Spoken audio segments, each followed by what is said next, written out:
Weight. Oh my God, if I had £1 for every time somebody mentioned the word weight when referring to Zwift, and in particularly weight doping, I would be rich. In fact, I'd be a major shareholder in Zwift right now. I would have drops coming out of every single orifice. So in light of Shane Miller's video, if you've not seen it, I'll leave a link in the description below to a recent scandal video that he dropped. Listen, straight off the bat, I don't think there's no scandal. I don't even think he is. I think, I'm just saying scandal. I don't think there's a scandal. We'll get into this later, but I know for a fact that I'll get into it later. But what I wanted to look into was weight doping and its effectiveness, and how effective weight doping really was. Is weight doping as effective as the new height doping? Is height doping the new weight doping? Or is there a clean and integrity-saving way of actually improving your performance on Zwift without cheating? So our guinea pig is Guus Bouman, a friend of cycling. I hope I pronounced his name right. Guus Bouman. Guus Bouman. He's a friend of CyclingHub, and we're taking his data and his stats from the forward KOM to get a baseline in the first instance. Then all we're going to do is change that weight. We're going to manipulate his weight. So you can see here, he's currently 71 kilos. He's 470 watts averaging up here, and he's 191 centimeters. Everything's going to stay the same apart from that weight.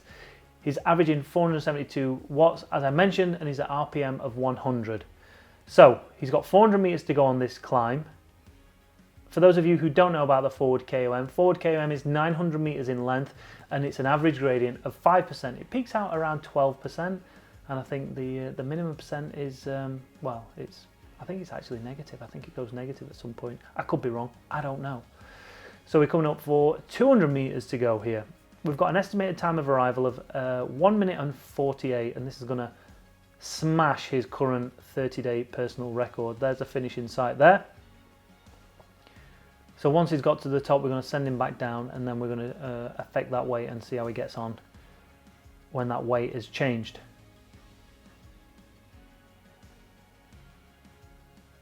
One minute 48.5. Remember that, 1 minute 48.5. In fact, let's have a graphic here. 1 minute 48.5.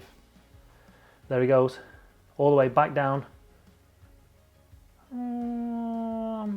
Noticing he's on the Tron bike. Just bear that in mind for later. So we're now currently at 70 kilos. Everything else stays the same. RPM stays the same at 100. Watts stay the same at 472, and so does his height.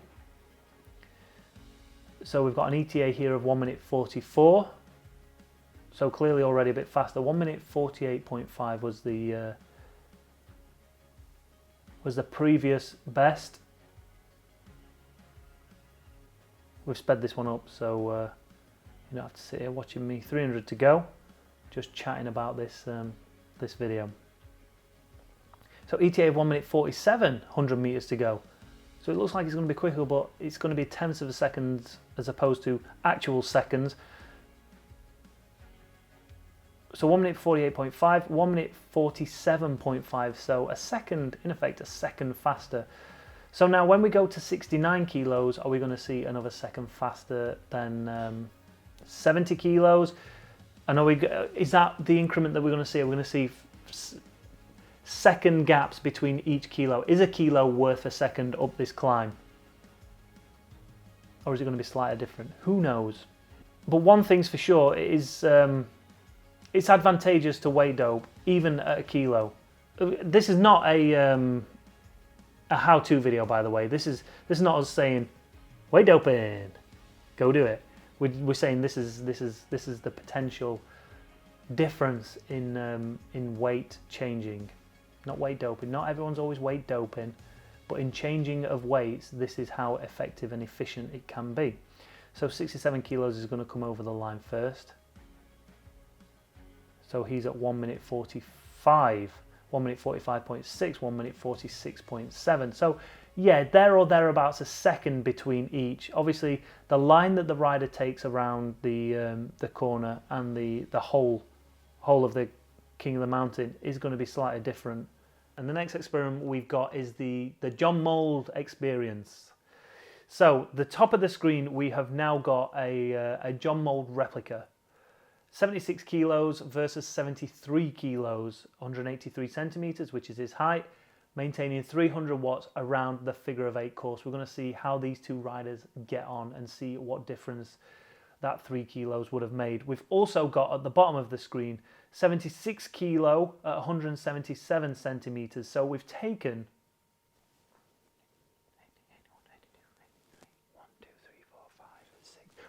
6 centimeters off of the rider just to compare a height dope with a weight dope. So in effect, we're trying to see which one is more beneficial, if one is more beneficial. Bottom right, we've got a bit of a baseline, we'll call it. 76 kilo rider, 183 centimeters, 300 watts, but he is on the Zwift Carbon with 50 millimeter carbon wheels, or the Zwift Carbon frame with 50 millimeter deep section wheels. So let's see how these riders get on around the figure of 8. So far, the same. Let's speed up a little bit. So we should all know this course by now pretty well. Ocean Boulevard, dusty roads, sea, round the switchbacks, up the reverse KOM. When it's this fast, it's hard to actually see what the hell is going on, but they all look relatively similar. I can see the guy at the bottom on the rubbish bike. He's struggling just a little bit. He's really struggling. So we're 27 minutes into it now. 28 minutes. We're going down Ocean Boulevard. We're going to hang a left here at the end. We're going up the forward KOM now. So again, have no idea how fast those bikes went up the forward KOM. We're going through the Italian village now. We're going through the S's, and we're eventually going to come out onto the seafront or the beachfront. And let's have a look. Let's see who's winning this race here. So top left-hand corner, just gone under the underpass. It looks like 73 kilos and 77 centimeters are there or thereabouts. So what we're saying is you can either take, well, we're not saying because we don't want to encourage this, but by the looks of it, if you take 3 kilos off your weight, you can in effect take 6 centimeters off your height. Oh, there's a little bit of difference in it, but not much. So the first Jon Mould finishes in a time of 44 minutes and 43 seconds. The next one over the line is going to be the slightly shorter one at 177 centimeters. 44 minutes and 47 seconds. So, right, here's a thing. You could have the cleanest weight, you could not change, you could not fluctuate your weight at all, but all of a sudden you could come 7 centimeters smaller. And had we not exposed that, which I think we should be thanked for, you could lower your height and no one would be any otherwise. You don't know how tall I am. You can guess, but you don't know how tall I am. Anyway, 183 centimeters, 76 kilogram Jon Mould finishes in a time of 45 minutes and 10 seconds, 45 minutes and 10 seconds ish. But look at this. This rider here on the Zwift Carbon, he's only just coming down the beachfront now. He's still got a long way to go. So equipment does matter. There is a huge disparity in equipment, and that's cool. I respect that. I like that about Zwift, the fact that there is that. From one extreme to the other, that is. Obviously, once you get up towards the upper echelons of the good bikes, you're going to see less and less difference. But I'm sure some of the Kiss Super League had to ride this bike. And I bet they didn't even know. So as you can see, there is a huge disparity in the best bike and the worst bike on Zwift. So these riders could be making time up, again, by staying clean, keeping that integrity, keeping that legitimacy, or by picking the best bikes and the best equipment. So high doping and weight doping, both still prevalent at the minute in Zwift, and both very, very advantageous. There are differences and advantages to be had by changing your equipment, and we've seen that in the wheels video, that there can be a big advantage to be had One thing I was thinking about when I watched Shane's video was he mentioned that the races are won. I think one was won by 0.013 of a second, something like that, last week. You could argue that by using an aero power-up is cheating then, really. Because I think in the KISS Super League, we should get rid of power-ups. I know it's keep it simple, stupid, but let's keep it simple. Let's get rid of power-ups altogether.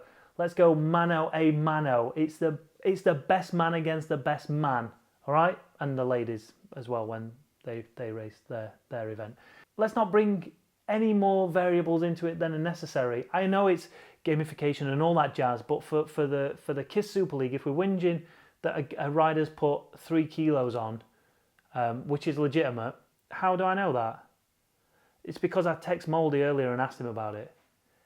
So as Shane described them, the series leader and his mate, or as I know him, Ian Bibby and Jon Mould, I reached out to Mouldy because we went to see Mouldy a few weeks ago, and what every single rider has to do at the KISS Super League is tell Zwift their weight. They have to record their video of their weigh-ins. And he showed me this. He showed me a video of himself getting weighed, putting the scales down, all that jazz, standing on the scales. He showed it me. So in effect, what that means is he hasn't cheated. He hasn't all of a sudden put 3 kilos on. He has put 3 kilos on, but he's put 3 kilos on because, well, let's take a look at the factors that could have put 3 kilos on. 1, he's travelled to New York. He's been sat on a plane for 6 or 7 hours, right? 2, jet lag. He's out of his normal routine. So jet lag makes you tired, it makes you fatigued, it makes you want to eat all the time. And yeah, these are professional guys and they should know exactly how much they weigh all the time because they're trying to shave grams off their bikes, off themselves. They're trying to make themselves as light as possible. But they're also just human. So if you're tired and you're hungry, you are going to eat. And like Mouldy said, well, let's put it this way. He said, I'm surprised it was only that amount that I put on because he'd ate so much during that time in New York. So they're jet lagged. They're probably eating more food than they would normally consume at different times of the day as well. So that digestive system is probably saying, right, I'm going to sleep now, night. And they're going, hey, no, whoa, get back here. Steak time. Do you know what I mean? It's steak time, come on. And then eating the desserts and probably just relaxing a little bit and just enjoying the recovery time because they know that they've got a race coming up.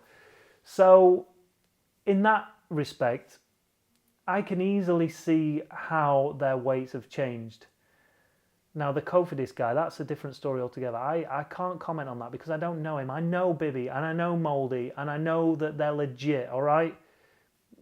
There's no scandal to be had there. There is no scandal to be had there. But the Cofidis guy, I don't know.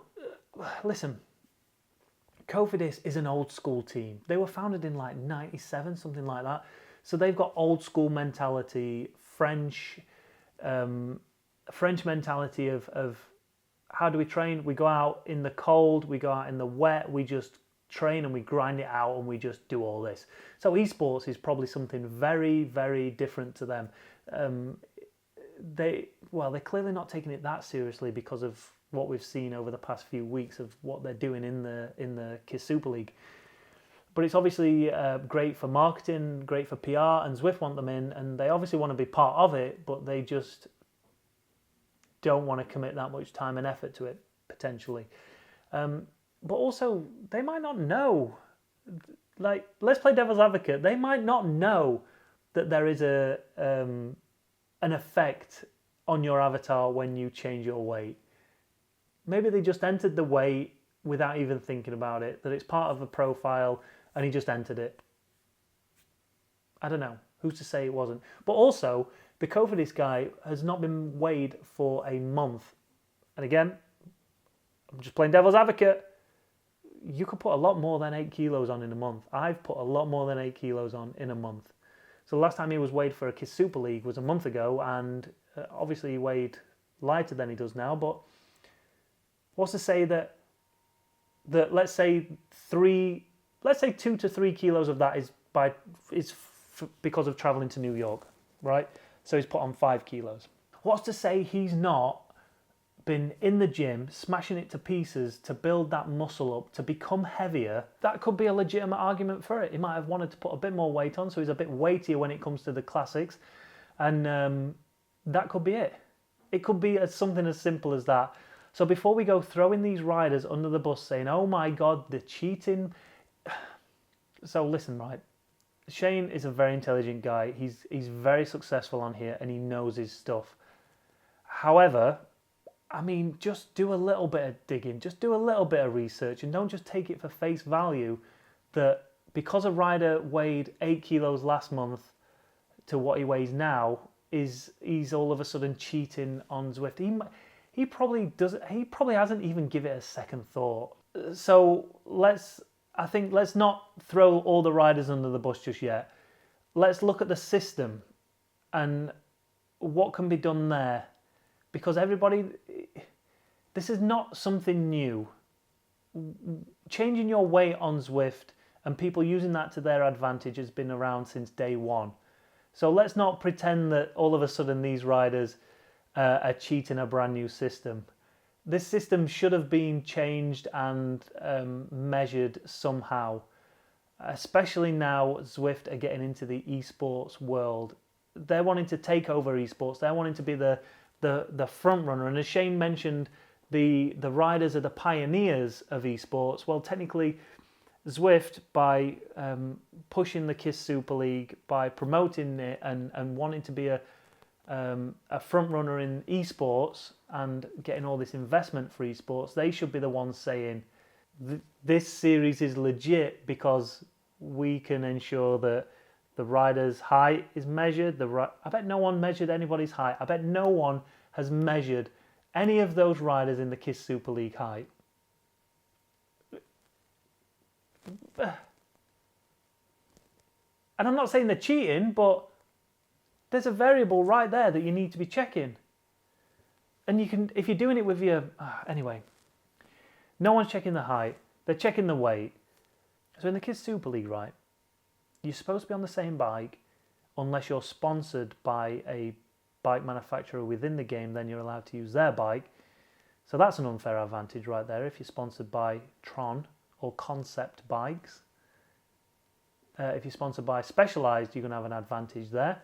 And you're going to be given an advantage in a random way by having a power-up gifted to you during a race. Now, we're not allowed to take power-ups into the pen anymore, so you have to just hope to God that you get an aero towards the end. And if you do, the chances are you're going to win. I'm yet to see anybody win without an aero. I don't believe anybody's won without an aero just yet in the KISS Super League. But anyway, my point is, if Zwift are wanting to be at the forefront of this, we can't go around blaming riders for their weight gains and fluctuations. That might be just what it was, a fluctuation in weight, all right? So if that is the case, what are the pioneers of esports doing? What are Zwift doing to address this situation? Because like Shane mentioned that the riders swept it under the carpet. But was it the riders or was it Zwift? Because if that rider had turned... Right, picture this. We're going to race a road race. This rider turns up and they pre-test him. They pre-test this rider, a urine sample, and they find out that he's got drugs in his system. Are they going to allow him to ride? No. Yet we still allow this rider to ride, even though we all think he's doped in an event because it's good for PR and good for marketing. If he'd have turned up 8 kilos lighter somehow, I don't know how he would have fixed it, but if he'd have fixed it, what happens if he'd move the scales slightly off, move the scales, and all of a sudden half of it's on a carpet and half of it's on a concrete floor? You're going to get a change. You're going to get a differentiating. You're going to get a change in that weight. So what does that say? So in my opinion, there's a lot to be done to make esports legitimate. There seems to be a, I don't want to say argument, but there seems to be a big debate at the minute as to how legitimate these races are. clearly Zwift are trying to make this a thing. Clearly they're trying to showcase not only the platform, but the concept of esports.